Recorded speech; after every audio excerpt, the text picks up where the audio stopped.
Hey everybody, this is Steven from PopCultureMaven.com. We're back with this week's new comic book reviews. Yeah, we're a little late. It's been kind of a crazy week. There's been stuff going on in personal life, not too bad, but lots of lots of plate spinning. You know how it all goes.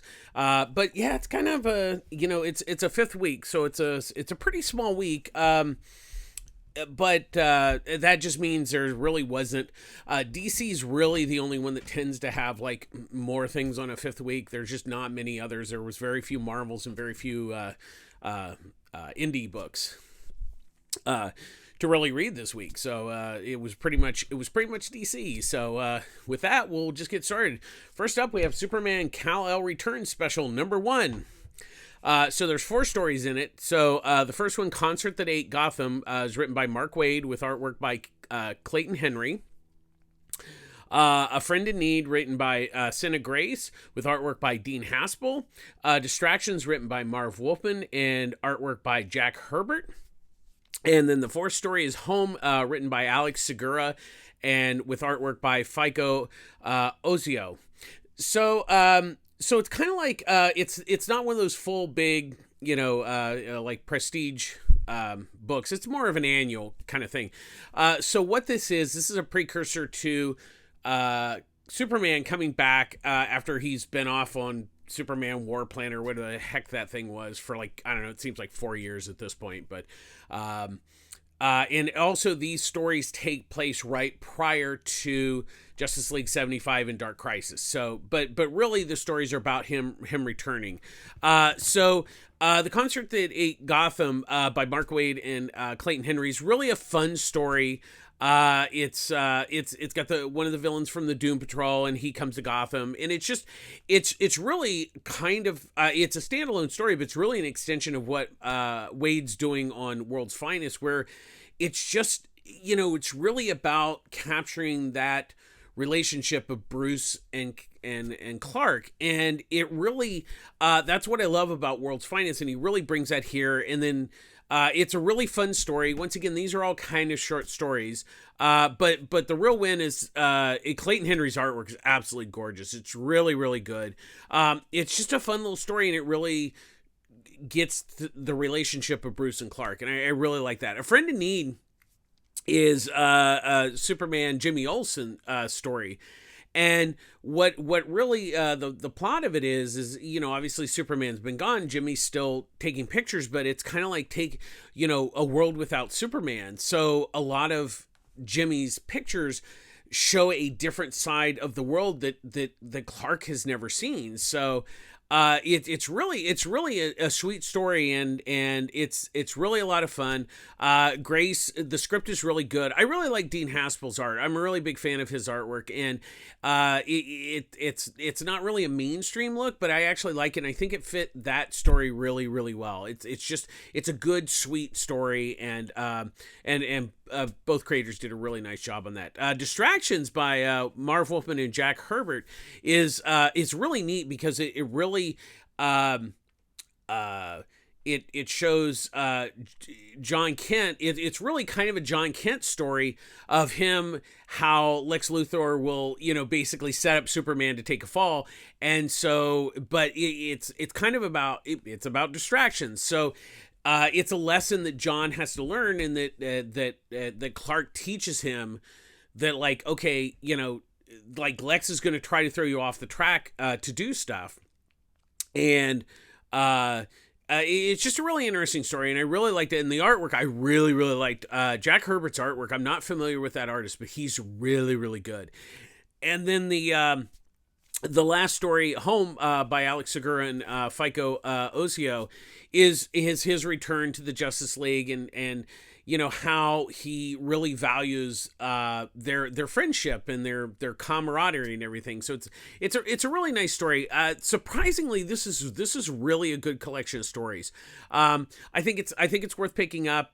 One, because they're all standalone stories. They don't really connect to anything, which is really good, and they're just good Superman stories. The talent is really good on this book, and they've all done a really good job. So definitely, probably one of the best books I read this week. There were a lot of that were kind of disappointing. So that was a high point.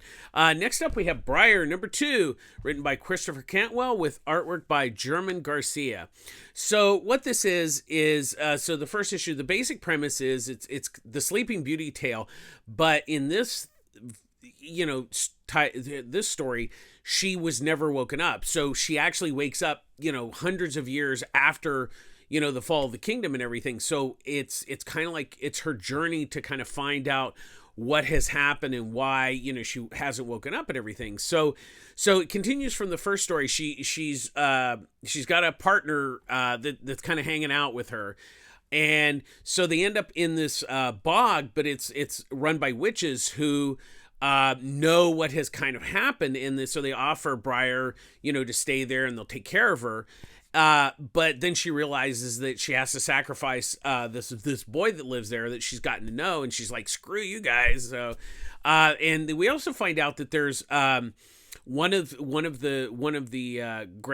her relatives, basically is the evil bad person, and is sending her, death agent to like go find her, and and he basically anybody that has had contact, they're toast. So I really like this. Cantwell's built really nicely on the first issue, and it really moves the story forward and really kind of builds on it. It's really nice. And then Garcia's artwork is it's a really good looking book. I've really been surprised by this because I'll be honest, Cantwell's writing has been a little hot and cold for me, but this one I really like, and I still think it's well worth checking out. Next up, we have Blue Beetle Graduation Day number 1, written by Josh Tiero, with artwork by Adrian Gutierrez.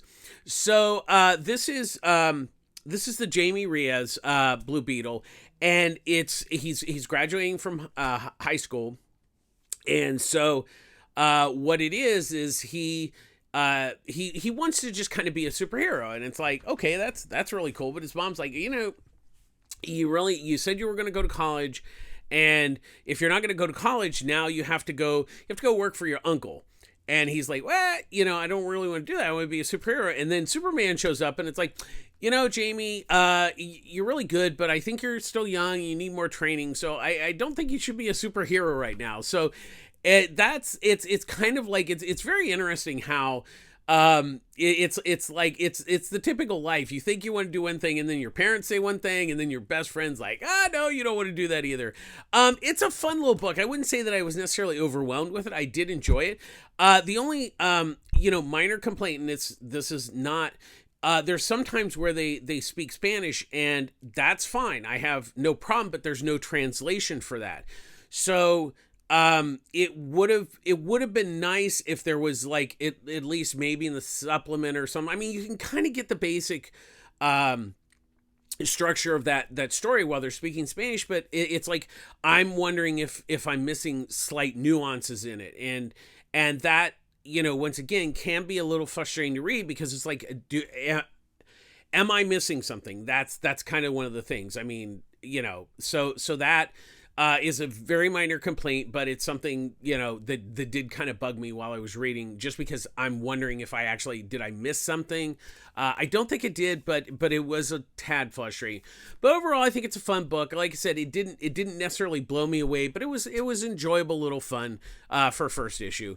Next up, we have Peter Parker and Miles Morales Spider-Man Double Trouble number 1, written by Mariko Tamaki and Vida Ayala, with artwork by Guillermo. So this is very much like the Spider-Man Venom.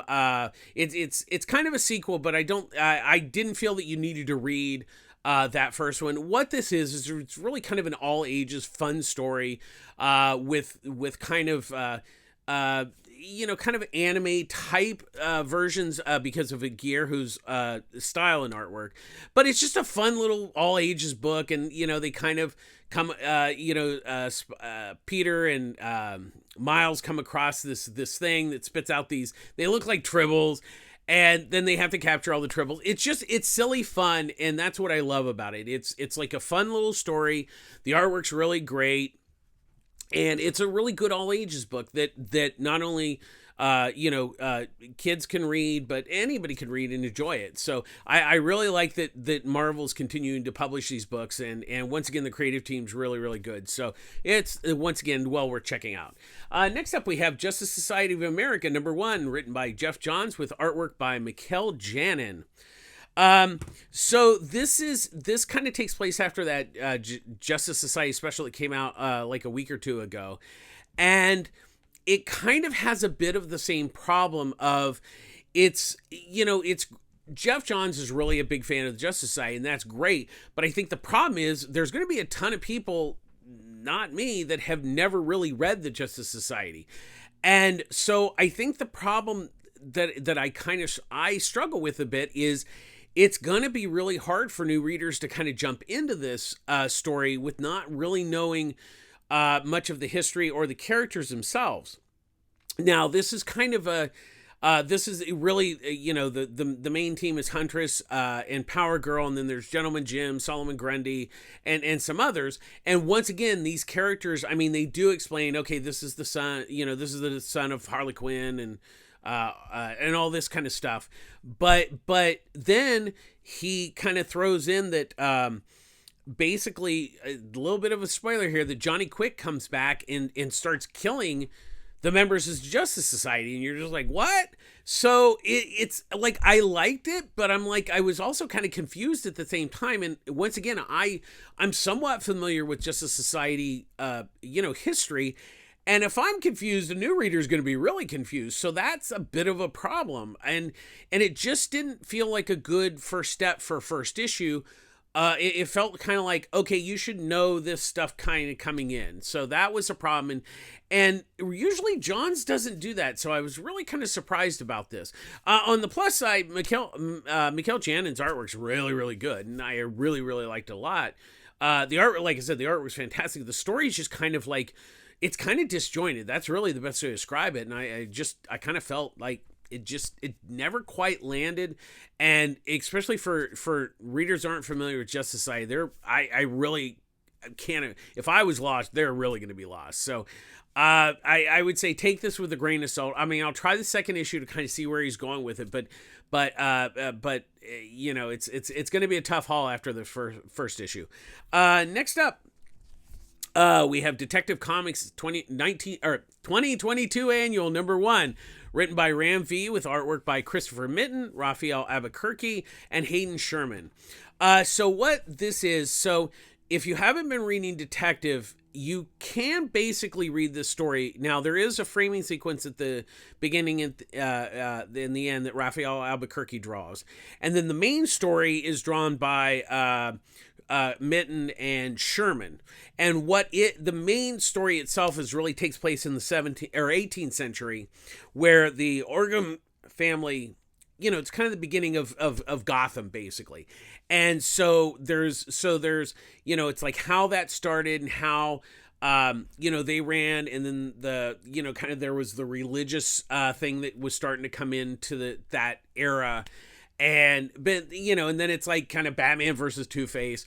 Like I said, I really like the story a lot, and that 18th century story does stand on its own, and that was really a smart move. That it's not, because a lot of annuals have really just been kind of like extensions of the stories that's going on, and it kind of is.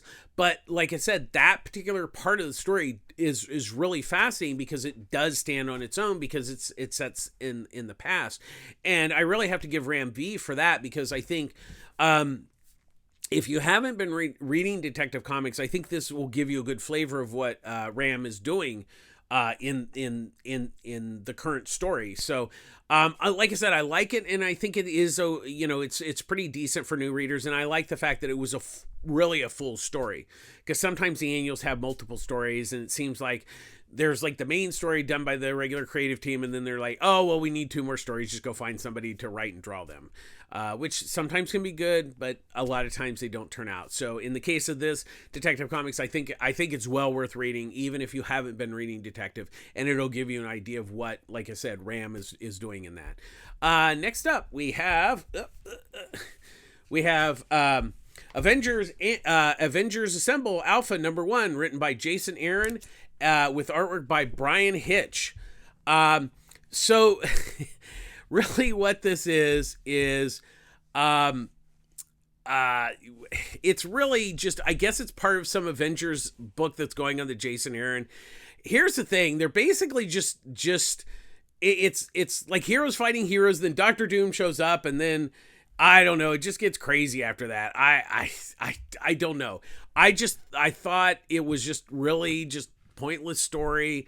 I mean, Hitch's artwork's really nice, but the story was just really stupid, and it was just like, oh, here we'll just have heroes fight, and then Doctor Doom will show up, and then he'll like bring bad guys, and then when you get to the end, you're like, oh, apparently it's going to continue another other story. So, if you've been reading Jason Aaron's Avengers Assemble, then this is going to be fine. But if you haven't, then I would say don't even bother, because it really it didn't impress me enough to go to read the storyline that they're doing, and it was just like a giant fight for like 20 pages. So it isn't the worst thing I've ever read, but it certainly it wasn't very good. Next up we have Damn Them All #2, written by Simon Spurrier, with artwork by Charles Adlar. So in a way, this is kind of like John Constantine, but not John Constantine. That's kind of the best way. What it is the demons have been summoned, but are kind of trapped in the world, and they don't want to, be stuck. And so, so the quote unquote John Constantine character is trying to figure out what's going on. And while I did like the first issue, it was really, it was kind of disjointed, but it did kind of really come together and like explain what was going on towards the end of the first issue. But then the second issue had that same sort of problem where it's like Spurrier's giving us information, but it really isn't.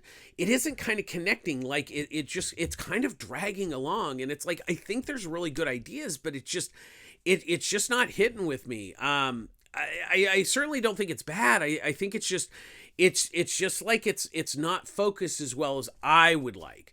Adlar's artwork's really nice. I think he's doing a really good job, but it's just, for me, I kind of don't know where the story's going. I mean, I get the concepts, I get where it's going. It just seems like it's not moving forward as well as I would like. So that's where I kind of struggle with the book. So I think this might be the last issue for me, but I don't know, maybe I'll try the third issue and we'll give it a chance. And finally this week we have Approach #2, written by Jeremy Hahn and Jason Hurley, with artwork by Jesus Hervés. So as I said the last issue, it's The Thing, but in an airport. So what it is, this plane comes in, and on the plane there's this creature or whatever.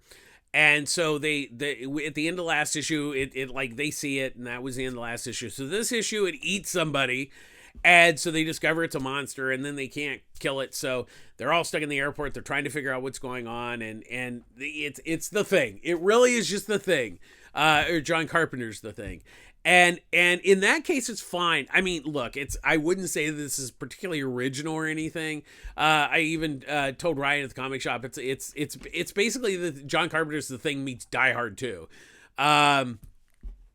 But like I said, with that being set aside, that I don't think it's particularly original. I am enjoying it. It's a lot of fun. I think the characters are pretty decent. The monster looks really great. Han and Hurley, like I said, the script is good. It's not original, but it's good. And Hervey's artwork's nice. It's a fun book, especially if you like horror and stuff. It's a good, decent horror comic. Like I said, it's not gonna blow you away or anything, but I'm enjoying it for what it is. And sometimes something simple and safe somewhat, can be fine. And this book is certainly fine. I'm having a good time, and that's not necessarily a bad thing with comics. So that's it. That's it, kids. That's all we have this week. Like I said, it's a pretty thin week. Being a fifth week. Hopefully next week will be a little bit more solid, because we'll start getting into December, and we should get a regular pile of books this next week. So, as always, public service announcement. I get all my comics at Pulp Fiction Comics in Long Beach, California. Ryan Skinner runs a great store. It's a really good comic shop. They have a great pull service. That way you don't miss any of the books like this. Yeah, I didn't miss any books this week because Ryan pulls them for me. And they offer trades and hardcovers at 30%, which is a great discount. They have a good selection, and if it's something they don't have in stock and it's orderable, they'll get it for you. It usually takes a couple weeks. Sometimes a little more depending on the distributor, but it's a really great store. They have lots of comics. They have dollar bins. It's a really good store. Definitely check it out if you're in the Long Beach area, because that's where I am. And if you live more in the LA area, there's Pulp Fiction Culver City, same name, different owners. Chris and her team run that store. They offer the same discounts on the trades and hardcovers, also a pull service. But really, the important thing is support your local comic shop. It's really important to support them, especially now with, the economy's tough, and just make sure you pick up your books every week. That's really important because they pay for them in advance before you pay for them. So definitely support your local comic shop. And as always, we end our show with be kind. Being kind to each other it doesn't cost anything. Trust me, I know better than anybody else. Things are really rough out there. And being kind will make you feel better, make other people feel better. And please be safe out there. I know things are COVID's starting to come back a little bit. Make sure you're vaccinated. And updated and everything, and wear your mask as much as possible. But please take care of yourselves out there. Be kind, stay safe. That's going to do it for this week. Thanks for watching, and we'll be back again next week. Remember to please like and subscribe to our YouTube channel. It's always appreciated. And that's going to do it. This is Steven from PopCultureMaven.com signing off. Take care. We'll see you next week. Bye-bye.